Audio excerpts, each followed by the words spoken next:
Taman Sari, yang berarti taman yang indah, pada mulanya merupakan sebuah taman atau kebun istana keraton Yogyakarta.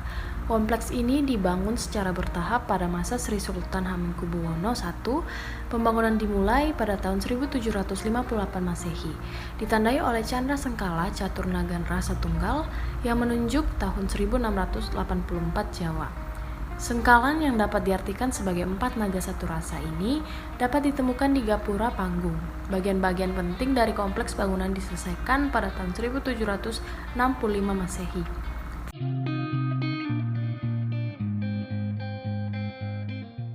Taman Sari memiliki luas lebih dari 10 hektar dengan 57 bangunan di dalamnya. Bangunan-bangunan tersebut berbentuk gedung, kolam pemandian, jembatan gantung, kanal air, danau buatan, pulau buatan, masjid, dan lorong bawah tanah.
Taman ini dijuluki Water Castle karena kolam-kolam dan unsur air yang mengelilinginya.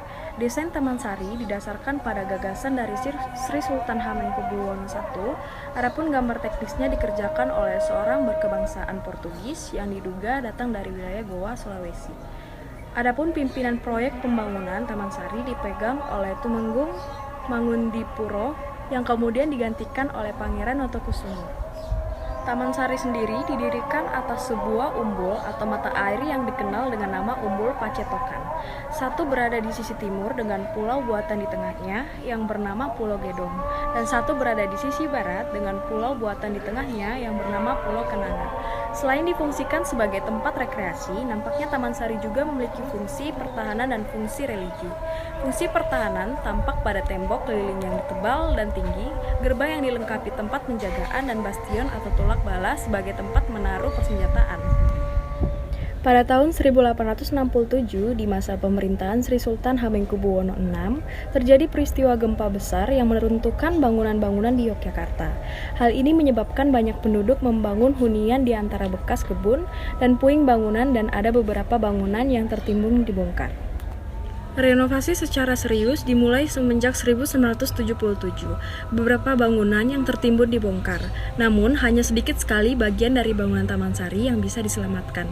Taman Sari yang sempat tinggal reruntuhan kini mulai bersolek.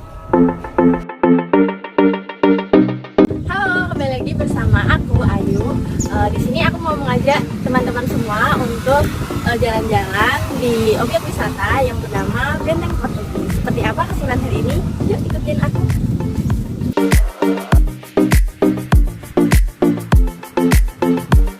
Nah, selain objek wisata atau tempat wisata di Jogja seperti tadi yang sudah dijelaskan oleh teman saya Indri, di Jepara sendiri juga ada objek wisata bersejarah seperti yang ada di belakang saya yang bernama Benteng Portugis. Di mana Benteng Portugis ini bertempat di Kabupaten Jepara, di desanya adalah Desa Banyumanis. Oke teman-teman semua, sebelum kita masuk dan melihat sekeliling area sekitar benteng Portugis. Sebelumnya aku mau cerita dulu nih tentang sejarah singkat dari benteng Portugis sendiri. Jadi benteng Portugis itu dibangun pada tahun 1632, yaitu pada kerajaan Mataram pada masa pemerintahan Sultan Agung Hanyang Trangsi. Waktu itu, Sultan Agung mengadakan kerjasama dengan bangsa Portugis untuk menaklukkan VOC Belanda. Nah, Mataram menyadari kalau mereka tidak memiliki prajurit laut. Oleh karena itu, Sultan Agung meminta bantuan kepada Portugis untuk ikut mengusir penjajah Belanda dari tanah Jawa. Karena benteng Portugis memiliki lokasi yang strategis, maka dibangun benteng sebagai markas tentara Portugis sekaligus menghalau kapal-kapal niaga VOC. Karena waktu itu pelabuhan terbesar Mataram ada di Jepara, maka dibutuhkan pengamanan. Untuk itulah Sultan Agung memerintahkan prajuritnya membuat benteng yang kemudian dinamakan benteng Portugis ini.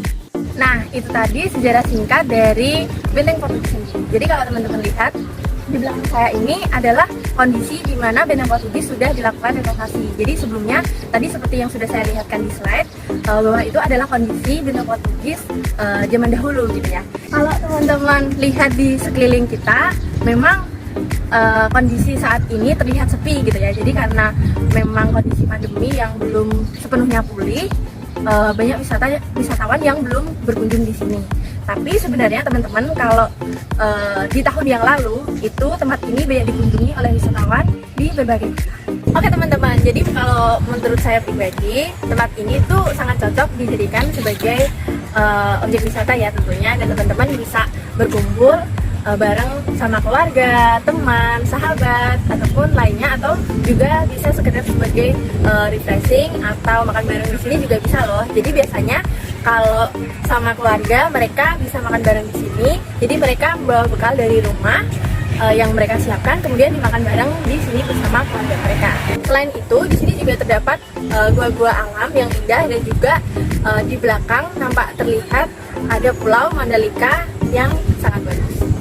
Nah, jadi teman-teman, ini adalah tempat kedua dari benteng Portugis. Nah, tadi kalau video-video sebelumnya dari saya itu adalah yang di bawah ya, lokasi yang area di bawah. Nah, kalau ini, kalau teman-teman naik ke atas sedikit, nanti ada area seperti ini. Jadi, kalau untuk aku pribadi, ini sangat cocok untuk teman-teman yang Instagramable, karena banyak sekali foto di sini untuk dijadikan Instastory di Instagram gitu ya. Jadi, selain menarik, selain bagus view-nya di sini, udaranya juga sangat sejuk sekali di sini, tidak panas gitu. Jadi kalau teman-teman duduk santai di sini juga sangat nyaman.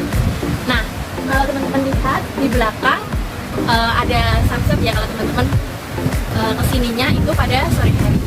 Nah, kalau teman-teman ambil foto di bagian seperti saya di sini, itu akan langsung mengarah view-nya ke pantai atau ke laut gitu. Jadi sangat bagus sekali gitu ya. Jadi tidak heran kalau sebelum pandemi itu banyak wisatawan yang berkunjung ke tempat ini.